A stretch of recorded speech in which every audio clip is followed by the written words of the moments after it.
Welcome everybody. Welcome to MMA Fight Pass. We're here at the HammerFist podcast live from the Spike and Rail back in Selma, California. I got my partner in crime this week, WEC vet, current Tachi Palace heavyweight contender. You guys call him Bud, or I call him Big Van. How you doing, my friend? Good, man. I'm good. Also, we have a Tachi Palace veteran. One time, but what a way to come out, man. He's getting ready for 559 Fights. Yep. Omar Reneau, heavyweight. We're going to talk to him. We're going to recap this past week. We had a promotion we got an opportunity to work with, and they took a hiatus for a little while, Valley Fight Series in Reedley. And unfortunately, I couldn't make it for last minute things that came up, but our producer was there on site. Hell of a report recap. It looked like everything from the videos I seen. A lot of support people had, and shout out to Team KO for bringing home the strap out there, and everybody else that put it online. There was great matchups. I don't think I seen any fights that basically were mix matched. Yeah, they were all pretty balanced, man, and solid fights. Yeah, solid fights, and I mean, and some places you go, it's kind of extremely one-sided. Yeah, but this looked pretty good. And I know from talking to the promoter, they're talking about I think January to come back again in January. So we're looking forward to that. I just wanted to shout out for them, and God bless, they did really good. But hey, 559 Fights, man, back on deck again, but in Hanford in the mall. From my understanding of what I read, it's going to be in the food court over there in Hanford. That makes sense. And then at a certain time, I guess they have it all caged out because there's a lot of people that go to the shows there, and stuff like that. And that being on a Saturday night, they're going to shut it down, and they'll have a fence, and you have to have actually a ticket to get inside to be able to do it. So I'm a little excited to see how that's going to work out, man. Is it their first time there? At this Yeah, I believe location, so. yeah. I believe so. I know back in the day when Joey and Jeremy were working at Tachi, we used to have fight days Yeah. there where Joey was doing his little thing on the side, fight days, and we used to have that there. And I need to talk to him about that, get back to that. Yeah, We used to groceries promote the again, event, like a month before the event, Yeah. gives an opportunity to the fans to get there, meet, the fighters, talk to the fighters who are going to be on the card, and and so on. Need to get back to that kind of stuff. Oh, like yeah. that. It's Those always good times. I mean, it's gonna work out well for Yeah. everybody, because everybody asks me like, where's it at? I say the mall, and they're kind of confused. Yeah, it is, What's unless going on, you so. read about actually how it's going to, the process is going to happen.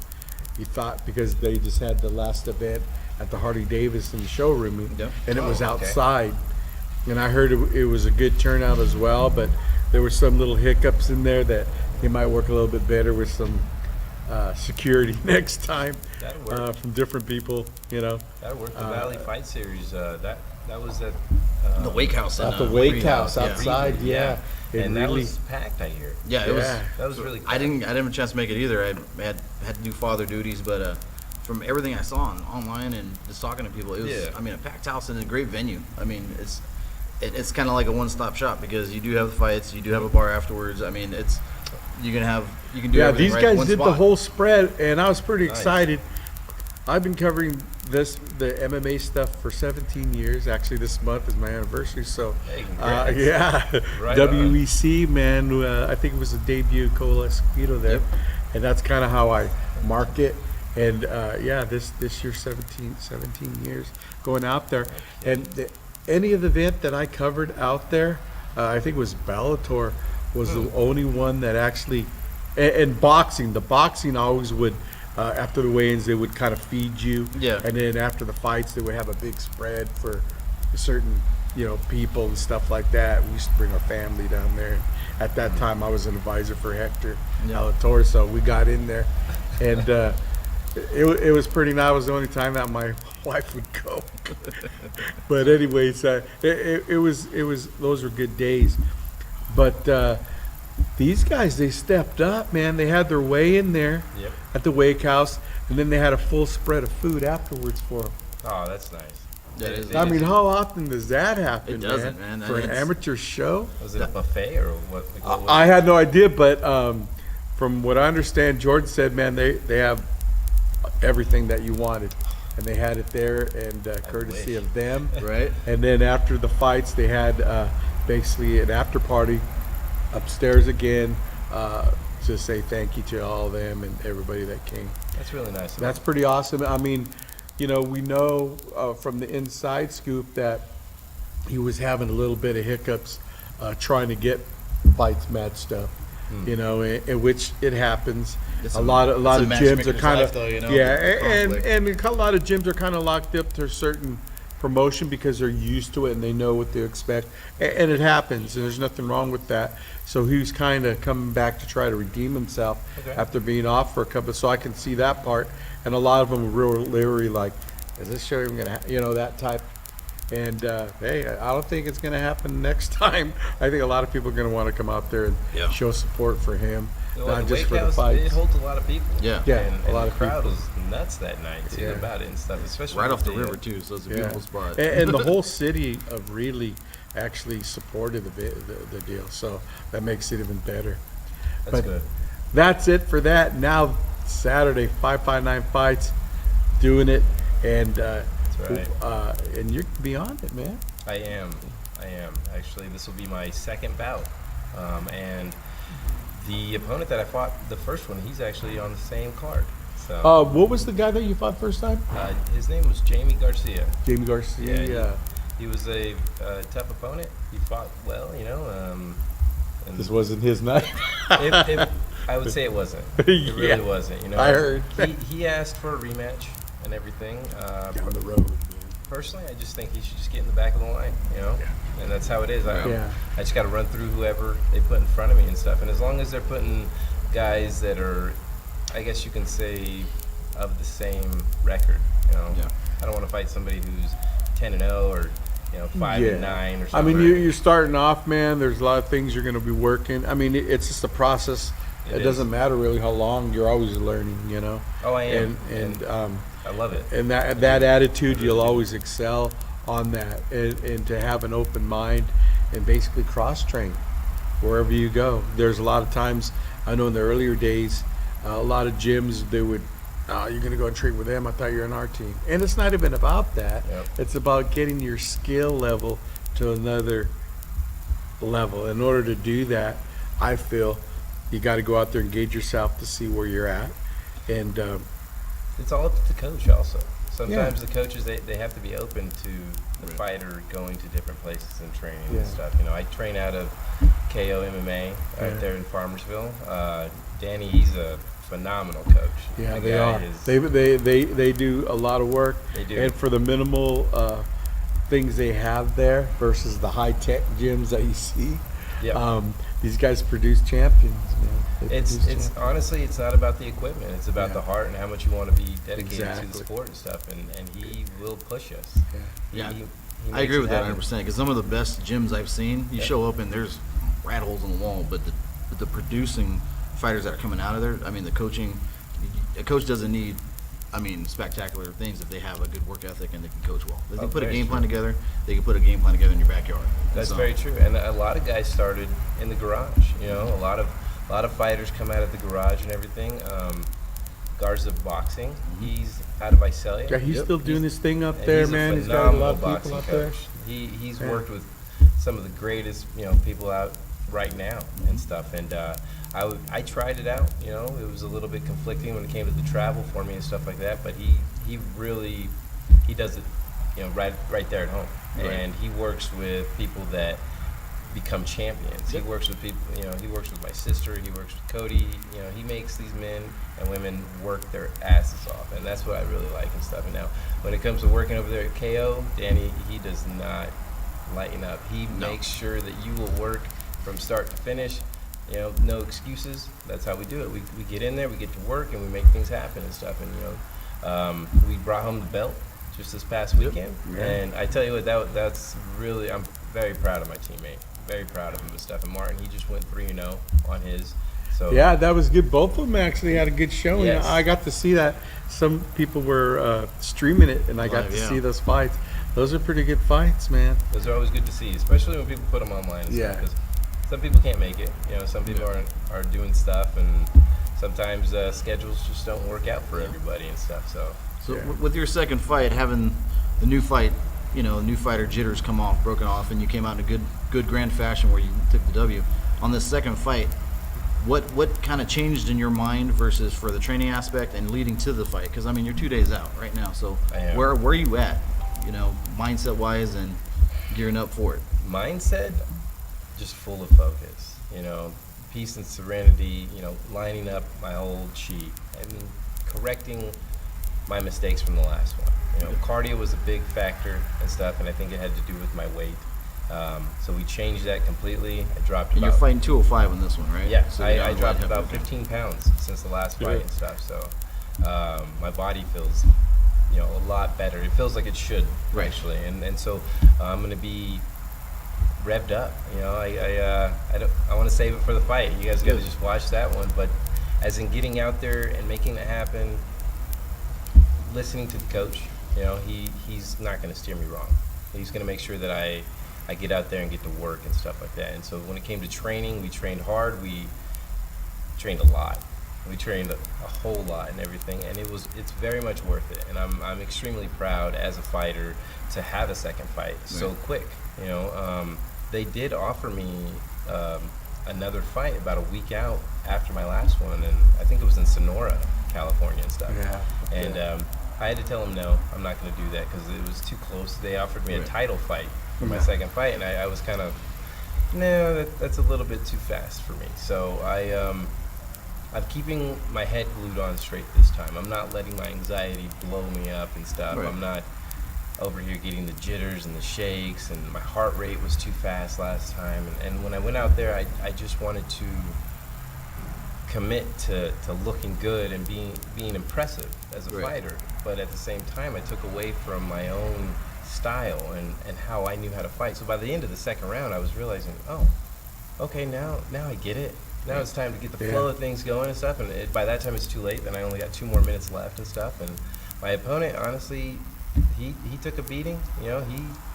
He was Part of the game, but he's a valiant fighter. I tell you what, he's going to be great. And he took the fight on a week's notice because they wanted me to go heavyweight.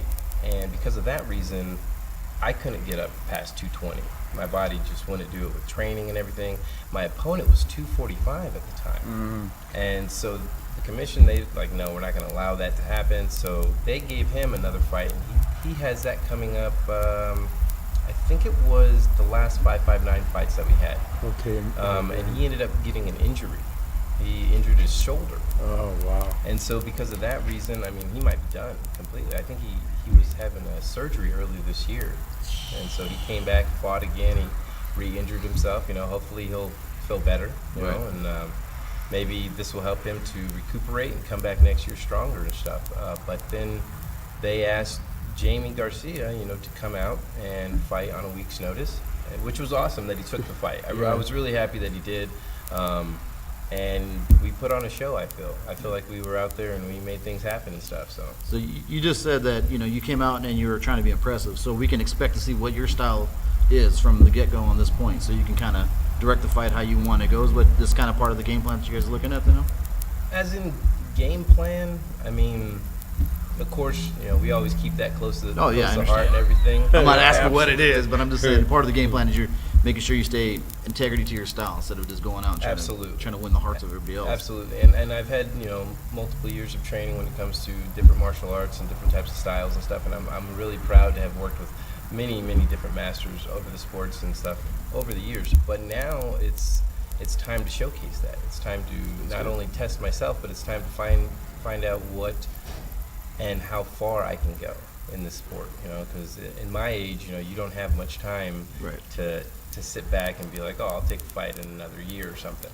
No, it's time to get up and go, So a lot of these guys, they're young. They're in the sport at 20, 24, Yeah. I mean, Anthony Aguilar, he's very young, and he's a phenomenal fighter, So he's going to be able to be in this for another 10, 15 years and stuff, and he'll be on the top of the sport.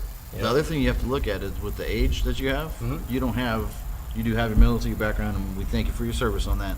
You're But welcome. you don't have the MMA, beatings, training day in, day out. So Yeah. your body still can be as young as you want it to be, because I mean, like you said, your sister, she's an testament to that. Her age, and she's still excelling in a good part of the sport.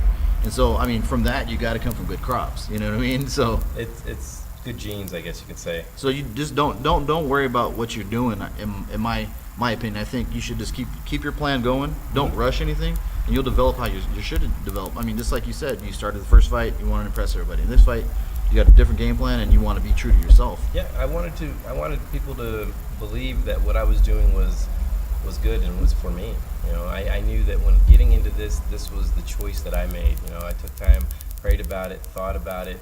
I really sought this out over the course of, I would say, about 5-6 months. This wasn't an overnight decision. Right. And I had I remember the day that it happened, that I got the first fight. I had been calling Richard, and I've been trying to get a hold of him multiple times, and I know that he's a very busy man. Yeah. That man stays very busy, and he helps a lot of fighters and a lot of camps, a lot of people. He makes sure that people are taken care of and stuff. So, shout out to him for doing that and stuff. And he finally was able to get back to me. And I remember I was out at the Warriors cage over in Porterville, and it's closed now. It's not open anymore. It's like abandoned. They left a whole bunch of stuff and gear in there, and I was kind of like bummed out because I was finally on the verge of making that decision. And Right. then he called me right when I was driving down the road, leaving there. And next thing you know, I was like, oh my goodness. It was fate. Yeah. And he asked me what weight I wanted to go. I let him know I'll either take light heavyweight or cruiserweight.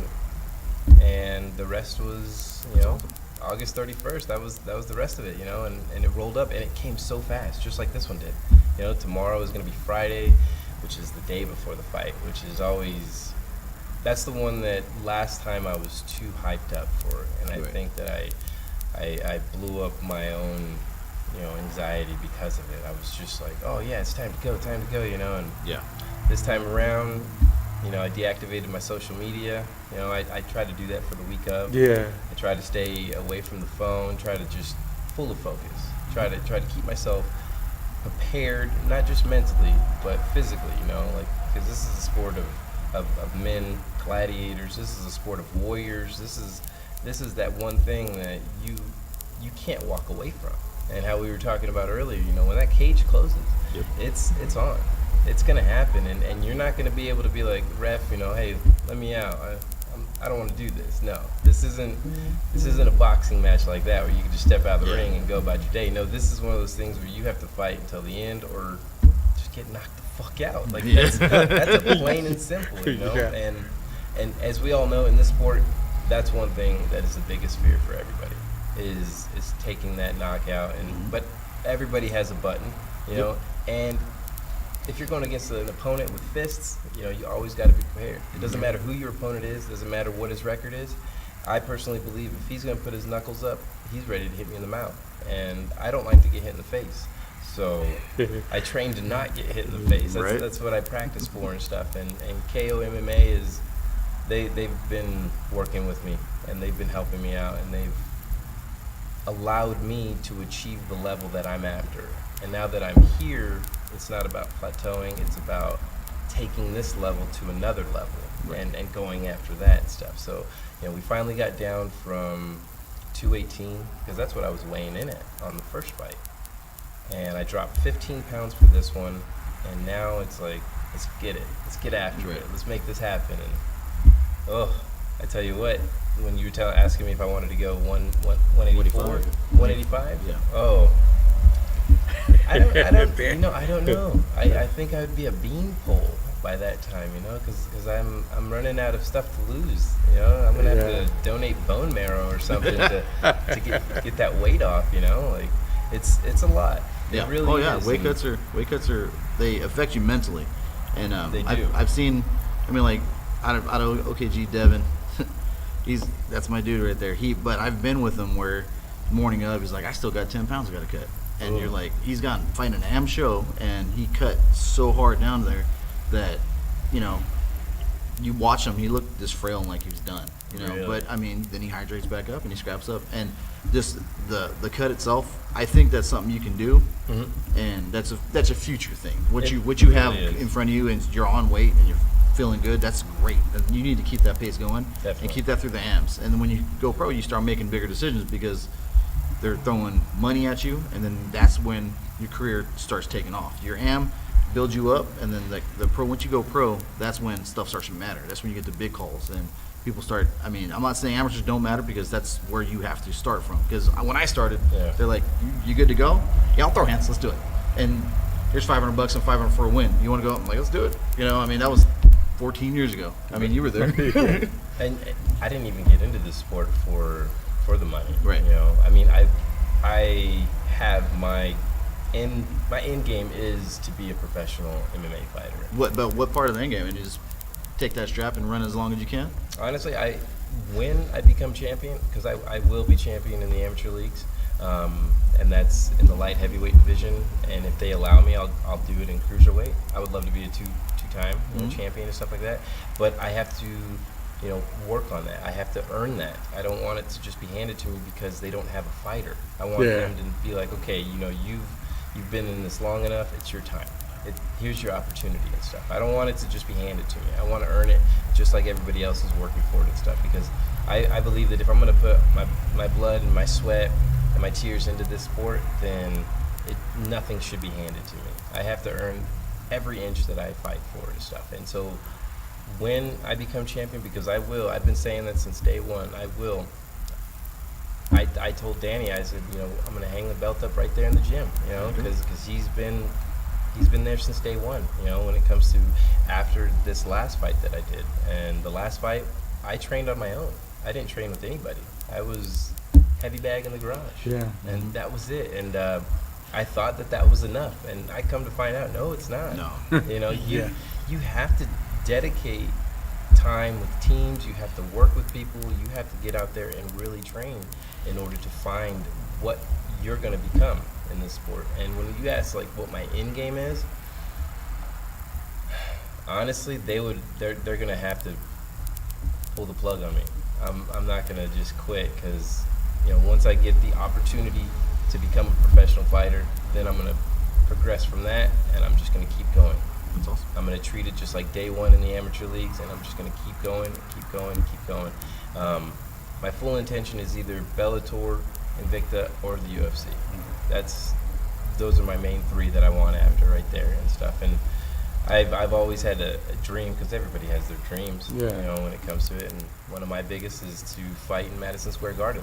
That's one of my biggest dreams right there. That's one of the most epic things. And that's the ultimate. That's what I'm after. That's what I train for, and I think about that every day. When I wake up, I sit on the edge of the bed and I say, I will be the champion. I will be the greatest fighter in the world. And you can't just say it. You have to believe it. You have to live it. You have to feel it, in your bones and stuff. And there's some guys, they hop off the bar stool and they just say, fuck it. Yeah. Throw some gloves on me, I'm good, Give me a mouthpiece right out the package, and who cares, They pretend like they got a cup on, and then they complain about it on Facebook the next day.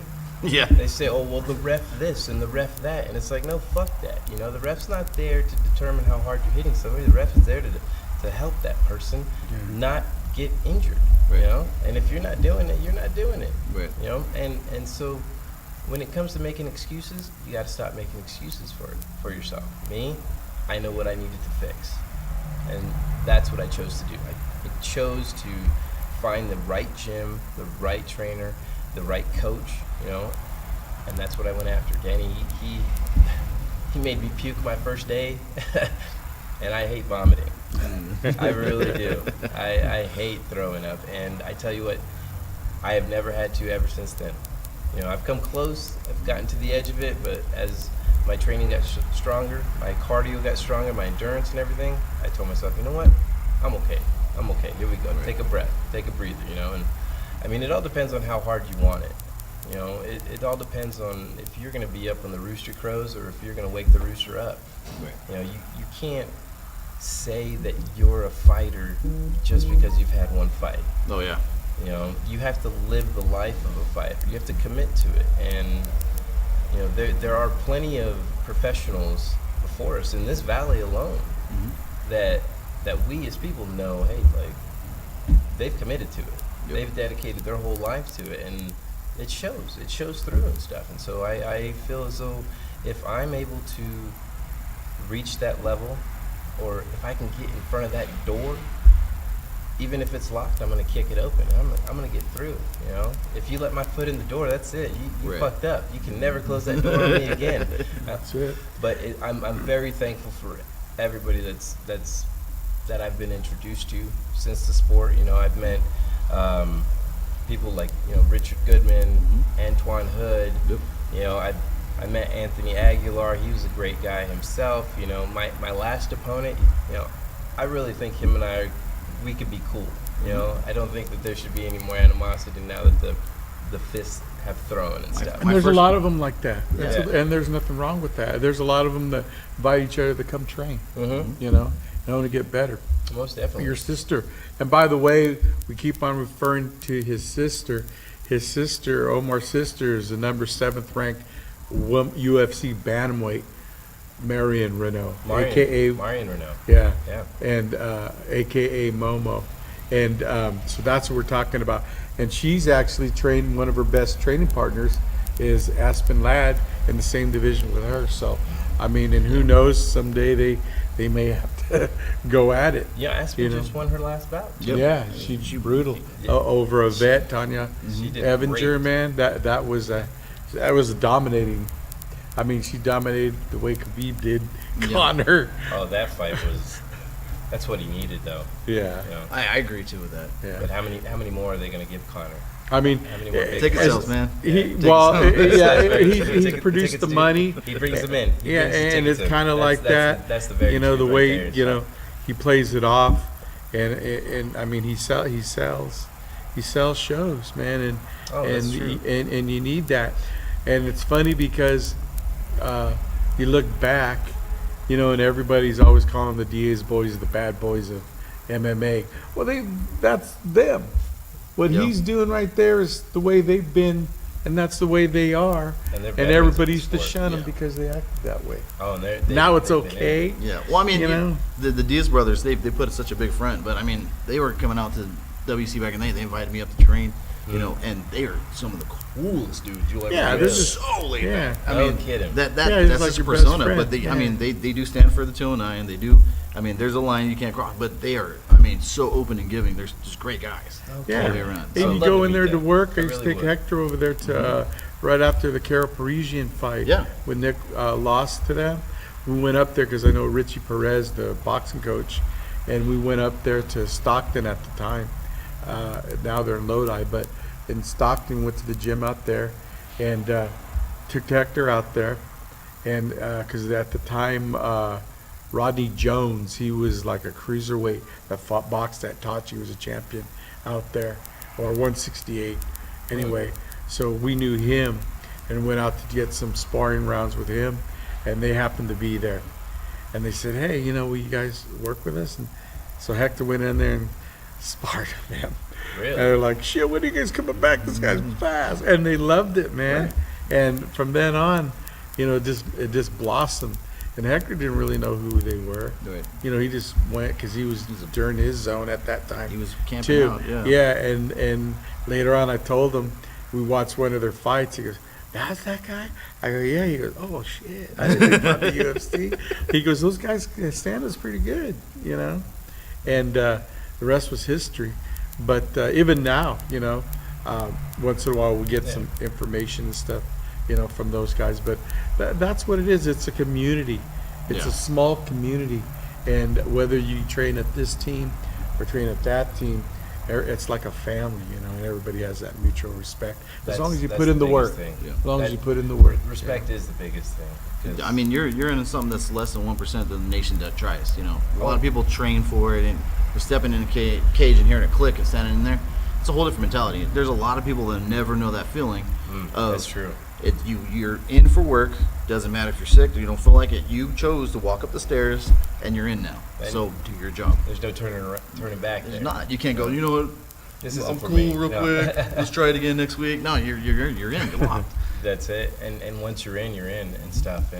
And how, when you said about respect in this sport, the amateur league is where it starts out. And that's where you get mainly one opportunity to show the most respect, because it's not like the pro leagues where you get separate locker rooms and you're separated completely and you don't have to see your opponent until the fight actually starts.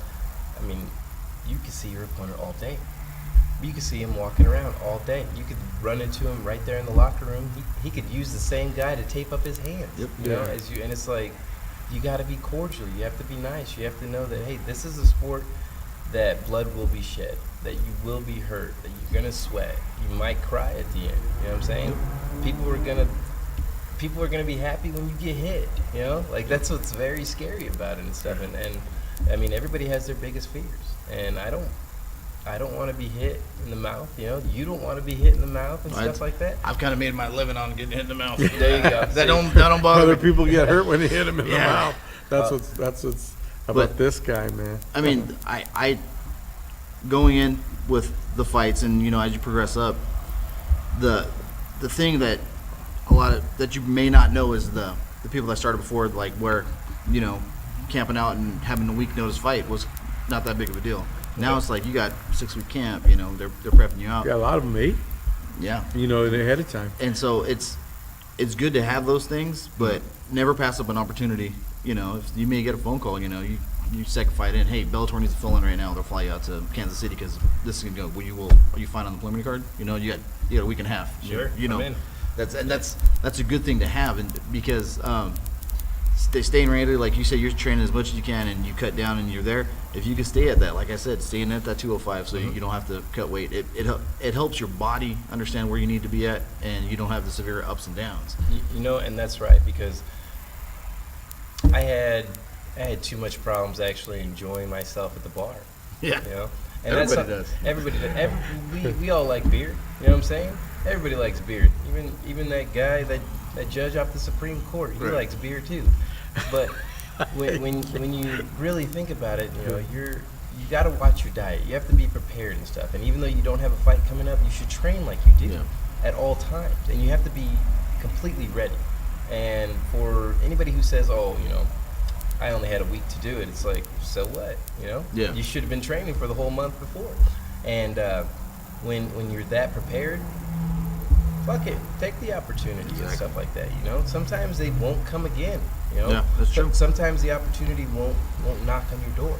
But in this amateur league, there's a lot of different organizations to fight under. You know, Valley Fight Series, 559, Tachi Palace. Those are just 3 of them. Yeah. Not the Warriors cage, but Gladiators cage is another one of them. You know, that's 4 right there. King of the Cage is another one. The 209B down up north, and I mean, there's a lot of avenues. Yep. But where you're at right now, there's a lot of reputable names that have been doing it for a while. Yes. And so that way, that helps with the matchmaking and keeping you safe and making the fights good on that side too, though. You go to some of the smaller shows, if the guy's not vetted and doesn't know what he's doing, I mean, as a fighter, you don't know what you're going to if you don't know the venue, or you don't know the matchmaker. And so, I mean, Rich Goodman to this day, if he told me, I'm gonna throw you in this, you're gonna look for this, and you do this, let's do it. I mean, because I trust him with that.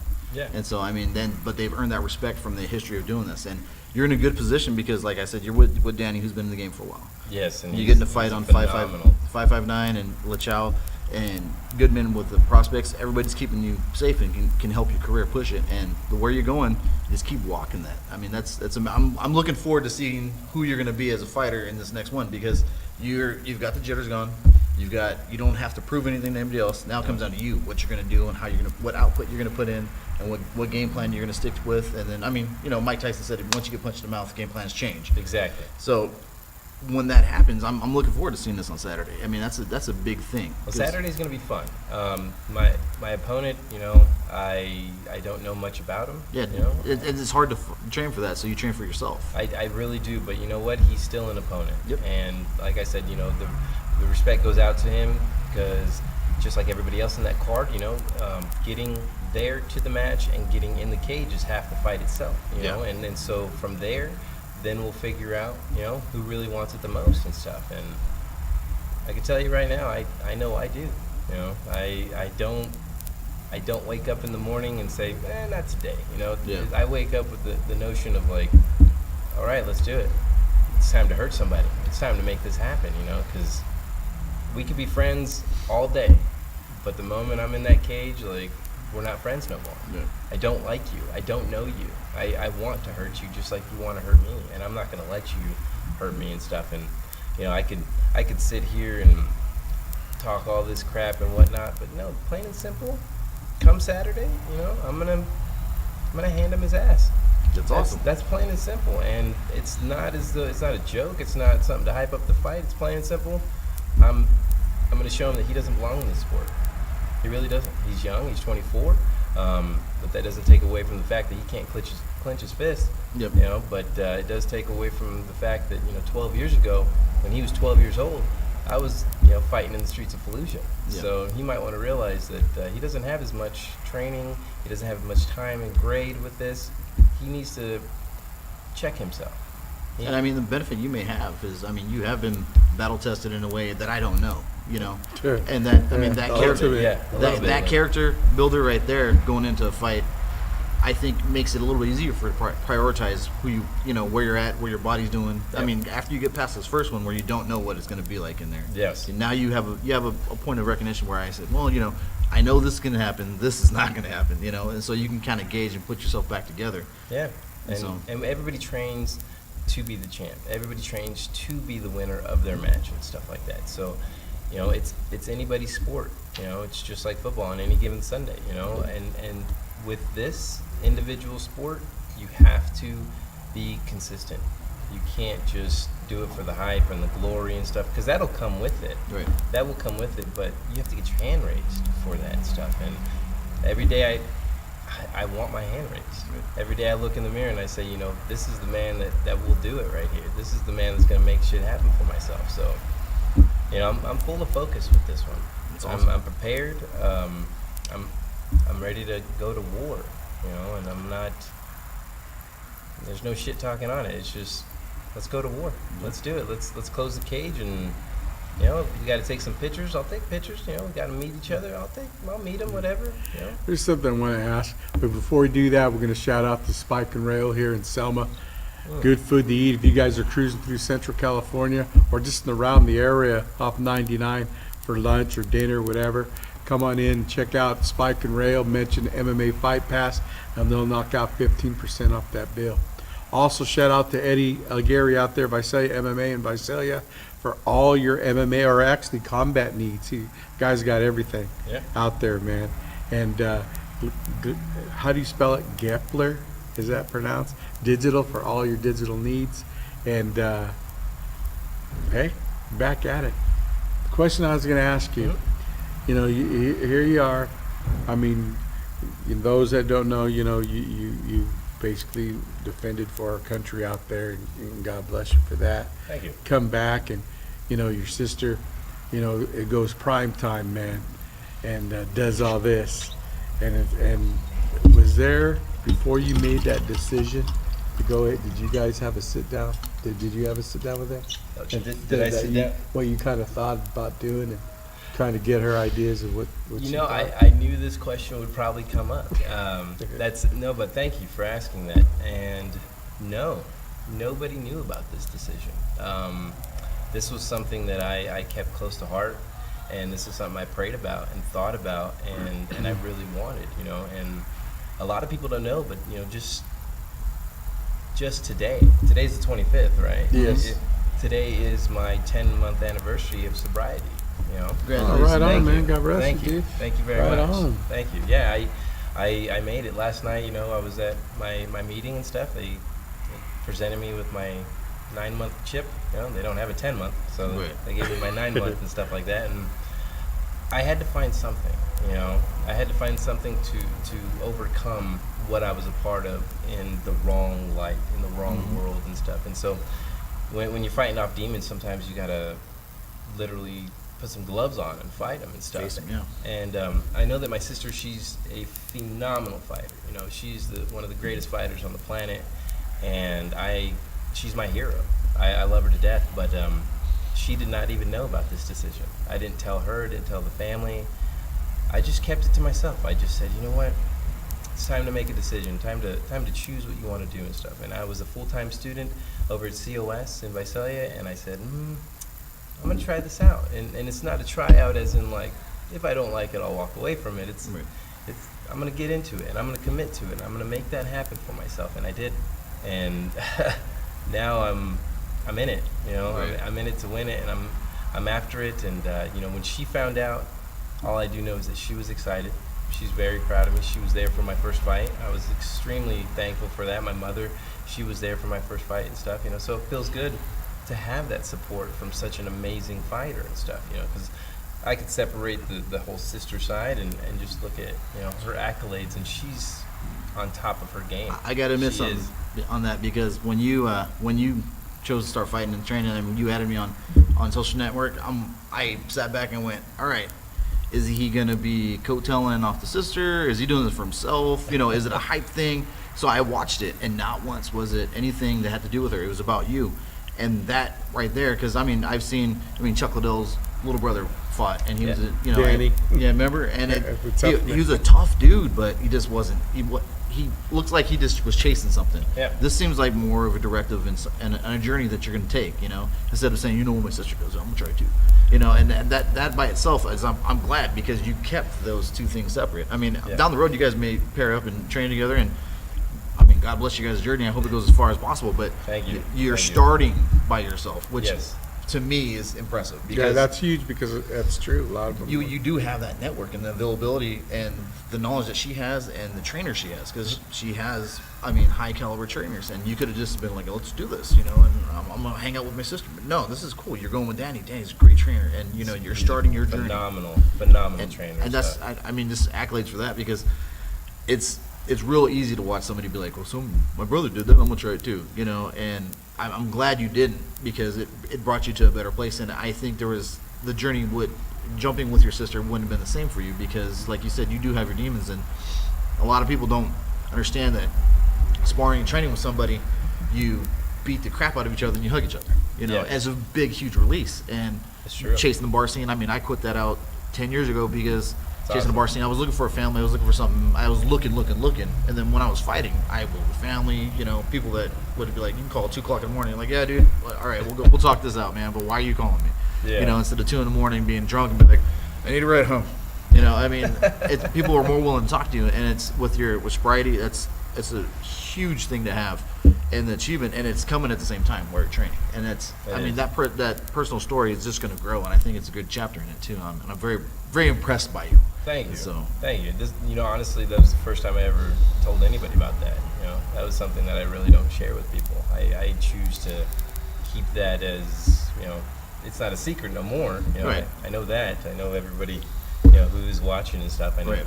it's no secret there, but I choose to use that as something, as another log on the fire, as another way to burn the engine, to keep going, to keep pushing and stuff like that. Because if I was to say, yeah, I'm Marian's brother, you know, Yeah. like, oh, my sister's in the UFC, and yeah, I got a big dick because of it, and look at that, raw, you know, my family's fighters and shit. Like, Yeah. who would I be? You know, like, I'm no better than anybody. Because you'll run into guys like me and him and telling you, but who are you? Exactly. What does that matter that she's your sister? What have you done for the sport and for yourself? And exactly, and so now, not just because I'm able to separate myself, because her career is her career, and I'm extremely proud of her. I'm extremely thankful that she has that drive in her, you know, and that just inspires hundreds and hundreds of people, thousands of people all over the world to be extremely happy. You know, a lot of women who are in their 40s and stuff look up to my sister because of what she has accomplished and stuff. And I feel that if I go my own direction in life, just because I'm walking a different path doesn't mean I'm not going the same direction. Exactly. And so that's why I chose to, you know, keep it to where I do me. And she's proud of me, I'm proud of her, and I'm going to keep going with it, you know. And I mean, hopefully one day, and I say this, and hopefully Dana White will hear it, you know. Maybe he'll put me and my sister on the same card. You know, Okay. in the That'd be UFC. first, yeah, that'd be amazing. And it would be a first. There's never been a brother and sister in the UFC together before. On the same And card either. it- I mean, that's huge.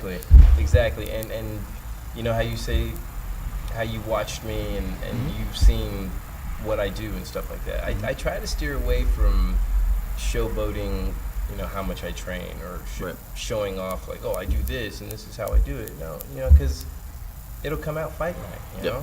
know, it'll showcase. Some guys are like, oh, well, I didn't do enough for the fight, so that's why I lost. And it's like, there are no excuses. And when people say you either win or you learn, I think that's horseshit. It's either you win or you lose. Because you take an L. You know what I mean? Yeah. You don't go 2 and learn. You know what I'm Yeah. saying? You don't go, you know, 3 wins and 3 learns. No, Right. you go 3 losses. Yeah, I've never seen heard it And, like and that so, before. so when That's true. people try to make an excuse about it, it's just like, no, you slacked off. Mm-hmm. You let off the throttle in training, and that's what led you to learn that you just got your ass whipped. That's what you just learned. You know, like if and when I ever lose down the road in the future, you know, probably, you know, to an amazing athlete, you know, thank you for showing me that I was not the better man that night, and now it's time to do something about it, because I took a loss. I didn't take a learn. You can't walk around with that. You know what I mean? Right. You can't say, I mean, if you feel as though you're not able to look in the mirror and say, I lost, then you're not able to look at yourself in the mirror and be true to yourself. Because in this sport, you get your ass kicked or you kick ass. The coin doesn't land on its side. You know, it lands either flat on one side or flat on the other, and that's how it rolls. And when my mentality is that way, I tell myself, I want my hand raised at the end of the night. There you go. I don't care if my eye is bloody. I don't care if my ears popped. I don't care if my jawbone is cracked or my arm is broken. I want my hand raised at the end of the night, you know, because when it comes to my opponents, the way that I see it is, are they prepared to die in that ring? You know, because I won't submit. No. Tapping is not a thing. I'll go out. I'll let you break it.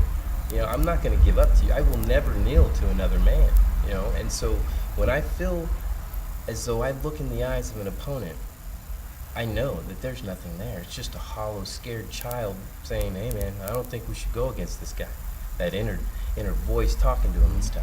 And so when I looked into the eyes of my last opponent, I didn't see nothing but fear. He put on a big show. He was a big guy. He knew how to swing his fist, but he didn't know how to swing them to where he could defeat me. I'll tell you that much. And I go into the cage, every mentality that I have every day I train, every time I train, I'm prepared to go as hard as possible. I mean, some people don't know it, but I ended up in the hospital at the beginning of this month because of heat exhaustion.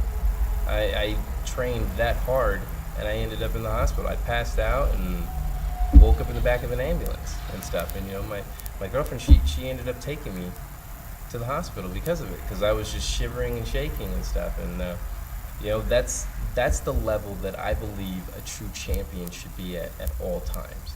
I'm not saying turn the throttle as hard as possible or put a cinder block on the accelerator. Mm-hmm. No, sometimes you just have to test yourself. Yep. You know, you have to see how far a rubber band will stretch before it snaps you in the face. You know, And it hurts. It does. It does. But you have to be prepared to fight. You have to be prepared to bleed. You got to be on top of things, you know. And in my family, we were taught that you never give up. You don't give up. You don't stop. You keep going. You know, you make it happen for yourself. If you lose, you lose. You know, it's not whatever, but it's not learning. It's a loss. You know, don't hold your head up. You know, you can shrug your shoulders for a second, but the next day, get up and get going again.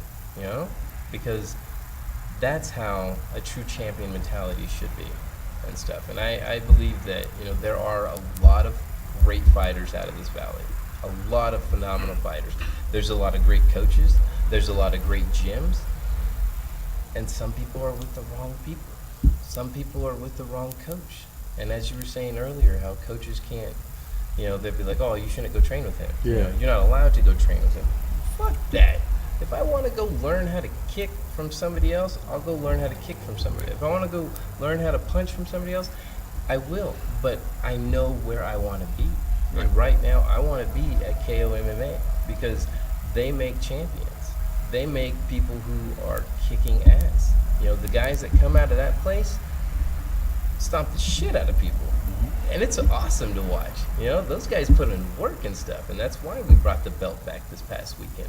And it's not a level of cockiness. It's competence. It's proficiency and efficiency at the same time. It's training, it's energy, it's working as a team. And those guys are a family. And I mean, I love those guys to death. They beat the shit out of me all the time.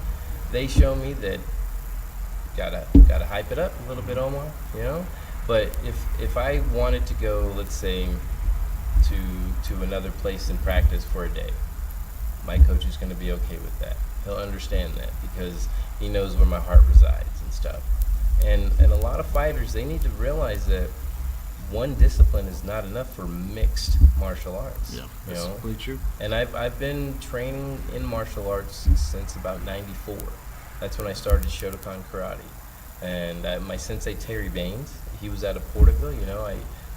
I tell you what, he's still doing it. He's, I think, 8th degree Dan or 9th degree, but he's a phenomenal fighter, and he teaches people all over this valley how to fight and stuff. And Shotokan is a big style. It's a huge style. Yeah, Machida. Yeah. Yep.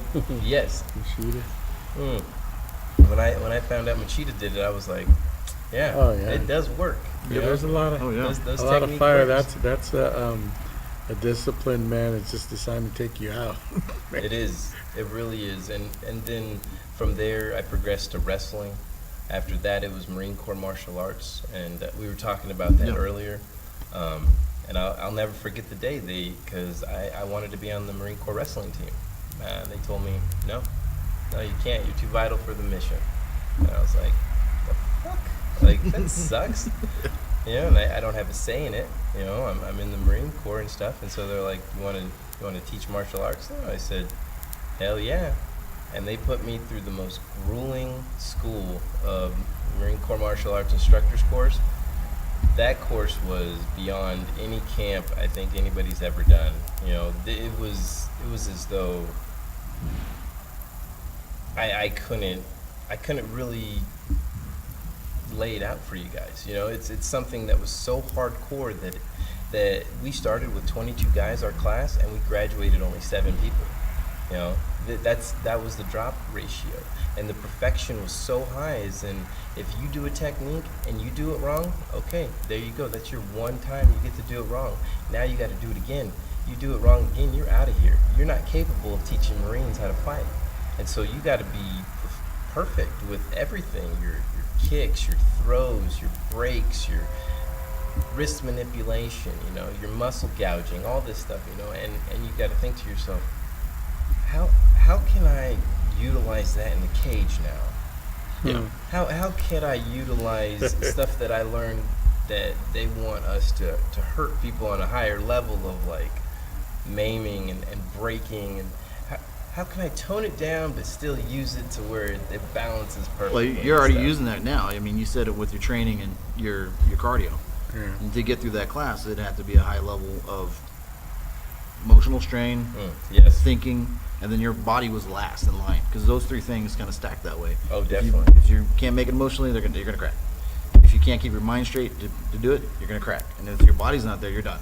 Yes. So Yes. I mean, with this fight coming up, you've been talking about focus, and one of the greatest fighters ever, Randy Clore, I asked him, I said, how do I get ready for a fight? And he goes, you can do all the training and everything you want, but if you don't visualize seeing your hand raised, he goes, you walk through, talking about a steak and how it tastes and everything, you start to salivate. And I was like, that makes perfect sense. I mean, really does. And I mean, for saying that, you're ahead of the game by using that. I mean, you don't even have to use the techniques, just being emotionally and mindful and being right there. I mean, Yes. that's your techniques that you're using. I mean, that's a bigger thing.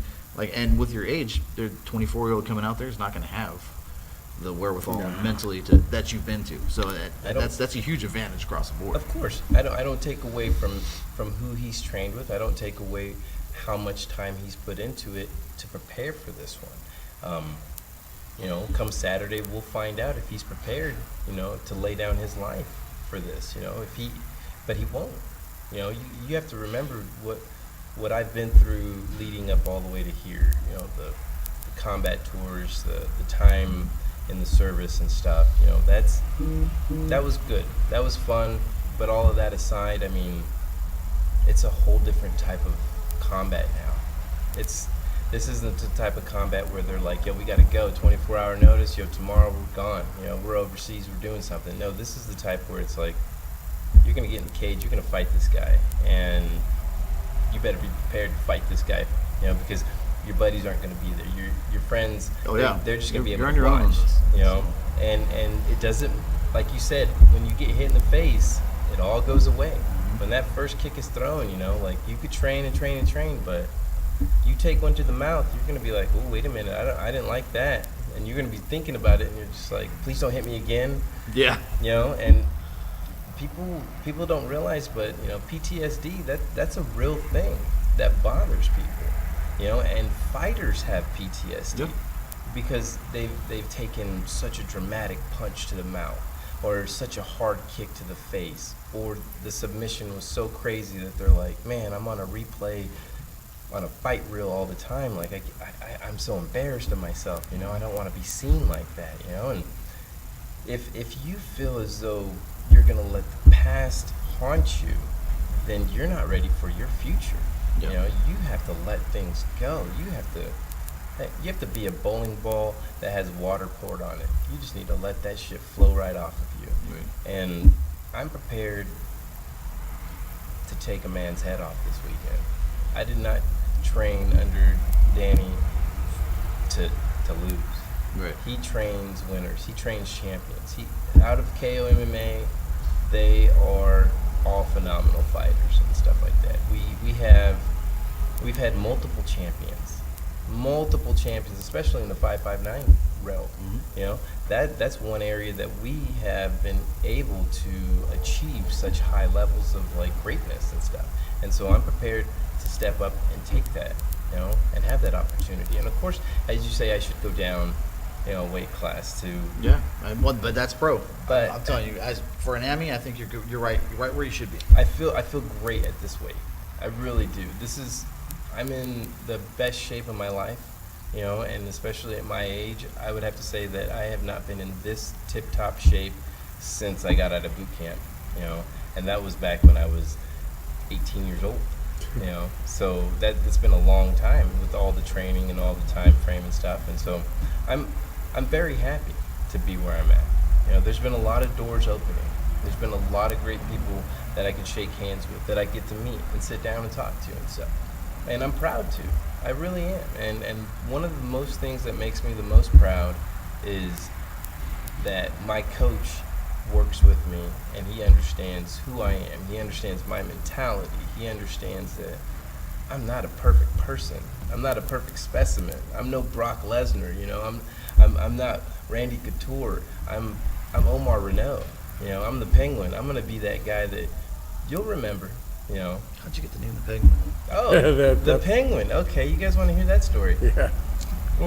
Because I can't put it together in my head. I'm like, how do you end up with the Penguin? You know what I mean? Okay, so 2002, we were in CAX down at 29 Parks, and we ended up having 4 vehicles to the section. So we're like, okay, let's go ahead and get some names on these vehicles, so that way we have call signs. And Warthog, Bullfrog was another one, and then they were just like, hey, Shark Bait, that's another one. They're like, hey, Reneau, what are you gonna be? I was like, well, let me think about it, and it was fucking hot in the desert, and I remember Adam Sandler saying it's too damn hot for a penguin to be out, Yeah. And so we all joked about that, and they were like, dude, that's the perfect name. And I was like, Penguin? He's like, yeah, you should be Penguin. And I'm like, really? And he's like, yeah, you're half black and half white, you know? And so you should be called the Penguin. And I was like, okay, outside the racist part of it, I think that that's really good, you know? Right. So we kept it. We kept it ever since the military back in 2002. You know, it's been about 16 years that I've had that as a nickname. And then during the war, I had that on the side of my vehicle. It said Penguin and everything. And honestly, it's just, penguins are an amazing animal. They're an amazing creature. You know, they don't have what we have, which is a fight or flight, you know, and penguins can't fly. So that's another reason why I call myself a penguin, because I'm not going to fly away. I'm going to stand and fight. I'm going to stand and get into it with you and stuff like that. Yeah, and your day-to-days, you know, when they're in their day-to-day, they don't move that well, but you put them in a different environment where they got to survive, like you're going in the cage, they swim and they move fast enough to move, miss leopard seals and stuff like that, or sharks, so, I mean, walruses, across the board. So that's awesome. Killer whales and stuff. Yeah, and a lot of people misconstrued it. They're just, they hear it and they're just like, oh my God, he's joking around. You know, he's not taking the sport seriously. But one of these days, you know, the penguin, it'll be a lot bigger than what people think. You know, that's awesome. That's why they're emperors. You know, that's why they are who they are. Chin strap penguins. You know, there's so many. There's 22 different types of penguins out there and stuff. So, and 22 is my favorite number. So go figure, right? It worked out all the way across. It really did, and it's a blessing to have that happen, to where I didn't have to be like chosen, like, okay, here you go, this is your name, you're the Rhino. Like, what the fuck? Like, no, like that would suck, you know, like, or you know, some name that I didn't want. Right, you didn't identify with. Exactly, because I can identify with it, and I think just like every other fighter who has a name, it separates them from the rest of the crowd. It really does. My sister, she's the Belizean Bruiser. That's because our heritage is from Belize. You know, that's where our father, he was born and raised from and stuff. And being a bruiser, you know, you know what it means to to be that person to leave bruises on people. And sometimes you just have to believe in what you stand for, you know. And I told myself, after this first fight, I have to make believers out of people. I do. I have to make believers so that way people understand that I'm not in my sister's shadow, or I'm jumped on her cape and letting her pull me. No, I love her. I want her to be the greatest fighter. I want her to get her championship bout, which she should have by now.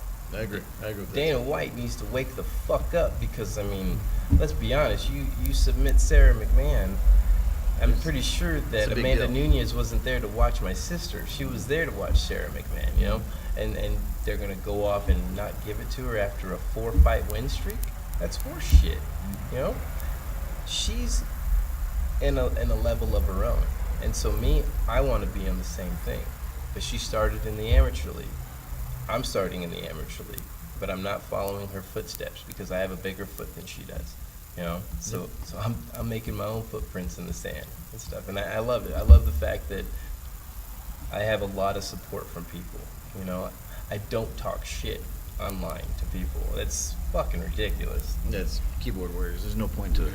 And some of these guys are fighters, and without saying names personally, they just need to stop doing that, because their opportunity to talk shit will come up in the cage. Just settle it there, you know. You're a great fighter. You're good. You know what you're doing. But why do you got to go on Facebook? Why? You know what I'm saying? Like, don't fall under that realm. Don't be that guy. You know, like they're in their late 20s, early 30s. You know, early 20s. And it's like, oh well, fuck it. I'm gonna just go ahead and type the shit out of this one, right? And tell that guy off and get 4 likes. And then be mad at people for not liking it. Yeah. It's like, you gotta be fucking kidding me. That's true. But at this, you know, when I see that as a fighter personally, it's a mockery. And I see weakness. Very much so. There's weakness there when people very much so want to put somebody on blast on. If you can do it on a social media standpoint, you're not in front of the person. You got an issue with me? Come talk to me. You know. And so, but there's a disconnect, and I mean the availability of being on a platform just to talk trash. It's being, in my opinion, the gentleman side of everything, where you know, grew up You're Hawaiian, and if we got you got something to say, you're gonna say it. All right, you want to go fight? We're done with it. You know? Shake hands. We're out of here. And some of the internet beefs, they just go too far. You know. Oh my gosh, do they? So They really do. People need to understand that you could sit down and break bread with your enemy. oh yeah. You know, back 500 years ago, 800 years ago, you know, kings would sit down with other kings and be like, okay, so tomorrow we're going to fight it out. You know, we're going to let these 40,000 men just kill each other. You know, are you ready to do that? Like, would you be able to sit down with your opponent the day of the fight and be like, yo, let's go get some lunch?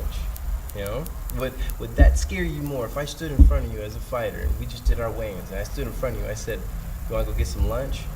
Would that scare you more than me saying, I'm going to fuck you up? Like, it would really make you be like, wait a minute, like, this guy's fucking crazy. like he wants to go sit down and eat a chicken salad? Like, what's up with this guy? Like, I don't know his intent, you know? Like, That could be your thing. You'd be like, let's go grab some lunch, dude. hey, you know, because personally, we all know the cage will close Oh yeah. at one point. And when it does, the cage closes. That's it. Yeah.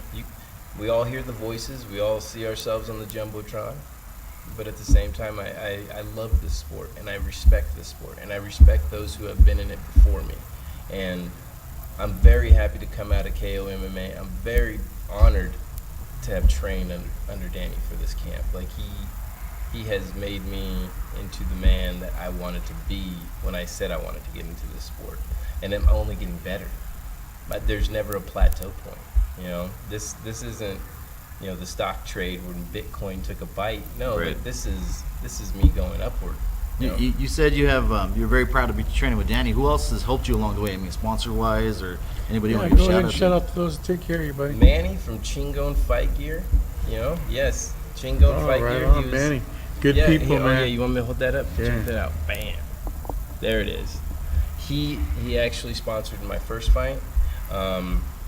Horowitz Jewelers, he was a sponsor for my first fight as well. Let's see, who else was there? Savage Apparel, they were a sponsor for my first fight. Not this time. This time, Chingo and Fight Gear, you know, Manny, he's the only one that's sponsoring me, and I'm very thankful for that. You know, I brought you guys a couple shirts. Oh, right on, much man. obliged, That much way you obliged. guys Yeah, can, Manny's good people, man. He's been around a long time. he Props to has. him. I haven't seen him for a while. And I found out Wish that him the best.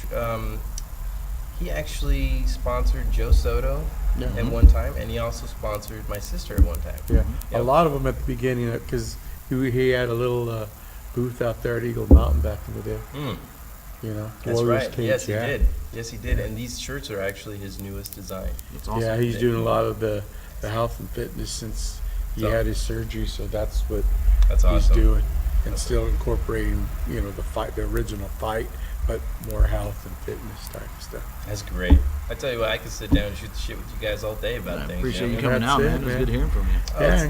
it's really nice. Thank Yeah, you for we- having me on. You No, know, hey, I you guys appreciate you have- taking the time.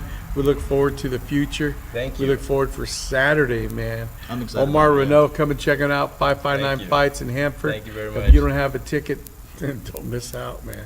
They'll be selling tickets at the door, but I mean, at the same time, Yeah, it doesn't guarantee that you will get in, but Exactly. Don't if you sit, miss wait it, on it. MMA Fight Pass is going to do a full recap because that's what we do. We don't go there and just watch the fights, take a couple of pictures. We let you know if you don't make it, we're going to give you a play-by-play. Our producer does That's it all. awesome. There's other ones, but we won't mention names that go to fights and boast about everything, but they never tell you about it. That's your commitment. We accept that. Linear is to tell the people about why you're there, Yep. what happened for those that didn't able to make it. And we've been doing it, and that's why we said MMA Fight Pass, tell a friend. That's right. MMA Fight Pass, huh? That was cool, Yeah. man. Thank The, you. actually, the podcast is Hammerfist podcast. It's whenever, Hammerfist yeah, podcast, when everything okay. else fails, use a hammer fist. Oh, But that's under very true. under the umbrella That of is so another fight- true. a fight pass, and that's what we do. And like I tell everybody, because you know you get people out there boasting that do other these podcasts and basically don't say our name, but we know who they're talking about. That's fine, man. And we don't worry about anybody else. We focus on what we do. We've been doing it a long time. I don't bring a bunch of papers to try to figure out what am I going to say. I just go from my knowledge of being there, That's awesome. you know, and that's what That it's is really about. good. So, with that being said, Hey, I think we're gonna wrap this up tonight. Shout out to Spike and Rail here in Selma, California. Yeah, thank Eddie you, of man. Visalia MMA, Lepler Digital, Big Van Palacio, Omar Reneau. Yeah. 559 nights Friday, or actually it's Saturday. Saturday. In Hanford 27. Mall. Shout out to KO MMA. Yeah, there you go, Danny and all the boys out there. Those Coach boys are- Bato, all those guys putting in work, and David for bringing that strap home, man. God bless you guys. Appreciate it. Thanks a lot for the time. Thanks a lot, guys. Right on.